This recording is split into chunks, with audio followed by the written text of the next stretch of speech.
Vous étiez récemment à Kaboul en février dernier dans le cadre d'un reporter sur les 20 ans du 11 septembre. Vous aviez rencontré des proches de Massoud. Comment est-ce qu'il est perçu en Afghanistan?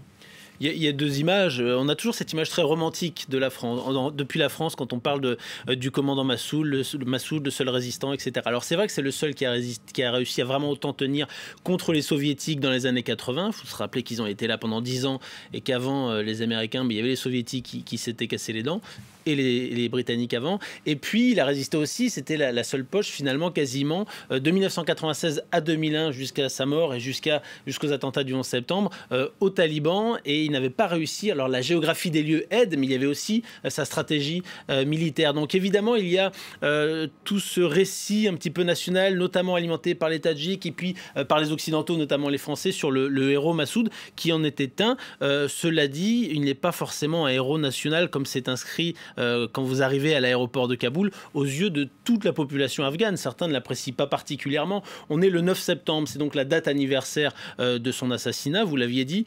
et tous les ans c'est le Massoud Day, c'est la journée de Massoud en Afghanistan. Il y a des discours, une cérémonie pour commémorer donc ce héros national. Et l'année dernière, eh bien, celui qui a fait le discours, c'était le ministre des Affaires étrangères, qui était un Pashtun. Je rappelle donc qu'il était d'une autre ethnie, Massoud, puisqu'il était tadjik, et il a fait la prouesse de faire tout ce discours pour le Massoud Day sans prononcer une seule fois le nom de Massoud, pour vous montrer un petit peu que tout n'est pas aussi simple que ce que l'on veut bien voir de notre côté. Il a été assassiné le 9 septembre 2001, donc 2 jours avant les attaques du World Trade Center. Est-ce qu'il faut en faire un lien? Oui, c'est lié, évidemment. Alors, il y a eu de nombreuses enquêtes qui ont montré que c'était déjà des représentants d'Al-Qaïda qui, je le rappelle, étaient hébergés, accueillis par les talibans à l'époque en Afghanistan. Ce n'étaient pas les talibans qui avaient frappé les États-Unis, mais Al-Qaïda qui était sur le sol afghan et qui travaillait de main dans la main avec les talibans à l'époque, y compris donc notamment dans cette vallée du Panjshir, pour essayer d'en chasser sans succès le commandant Massoud. Et cela faisait ces faux journalistes qui étaient arrivés pour interviewer Massoud, qui avait donc une caméra piégée, il y avait des explosifs dedans, ils ont réussi à la faire exploser, c'est comme ça qu'ils l'ont tué. Ils étaient là depuis 15 jours déjà dans le pays pour pouvoir l'interroger, donc le tuer. Donc ce que me disait Dr Abdullah, qui était l'un des principaux conseillers d'Ahmad Shah Massoud à l'époque et son porte-parole, c'est qu'ils avaient prévu de le tuer un petit peu plus en amont, et l'idée était évidemment d'éliminer la principale poche de résistance, et que parce que Al-Qaïda avait déjà en tête bien évidemment ces attentats du 11 septembre 2001 qui étaient prévus depuis de longs mois, depuis plus d'un an même, et donc s'il y avait une riposte américaine, la seule résistance sur laquelle ils auraient pu s'appuyer en Afghanistan, c'est-à-dire l'Alliance du Nord d'Ahmad Shah Massoud, aurait été complètement désorganisée, voire même aurait pu être complètement écrasée par les talibans dans les jours après la mort de Massoud, mais ça n'a été que 2 jours avant, et les Américains ont bien pu s'appuyer sur eux. Et 20 ans après, l'Afghanistan retombe aux mains des talibans. L'héritage de Massoud, il a été repris par son fils, Ahmad Massoud, qui lui aussi est retranché dans la vallée du Panjshir. Il demande aux Afghans un sursaut national contre les talibans. C'est pas gagné, hein.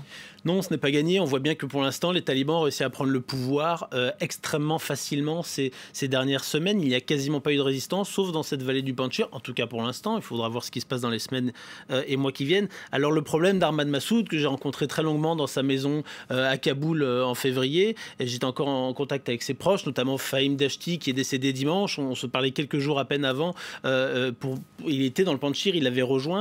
Ahmad Massoud, il avait le soutien de certains anciens proches de son père, notamment Fahim Dashti, qui était devenu son porte-parole et qui était blessé le jour de l'attentat contre Massoud il y a 20 ans, qui avait perdu un œil. Comme je soutiens aussi l'ancien vice-président Younous Kanouni, qui était l'un des principaux représentants de l'Alliance du Nord. On sent que c'était plus compliqué avec d'autres, comme le docteur Abdullah. Il n'a pas l'aura militaire de son père. Il cultive la ressemblance, y compris physique. On le voit, il ressemble à son père physiquement. Il s'habille comme lui. Il porte le pakol, ce chapeau afghan, comme lui. Mais il n'a pas cette aura, il n'a pas cette stratégie militaire. Il n'a pas grandi en Afghanistan, il a grandi essentiellement à l'étranger, y compris à Londres. Maintenant, c'est le moment pour lui de faire ses preuves. Malheureusement pour lui, pour la résistance afghane, les talibans ont réussi à entrer, à contrôler une grande partie de la vallée du Panjshir. Il vient d'accepter, on l'a appris il y a quelques minutes, la proposition d'un conseil d'ouléma pour négocier une fin des combats dans la vallée du Panjshir. Est-ce que ce sera le cas ou pas? On ne sait pas. Mais pour l'instant, il n'arrive pas évidemment au niveau de son père en termes de stratégie militaire, et encore moins d'aura nationale. Donc pour être entendu, ce sera un petit peu compliqué.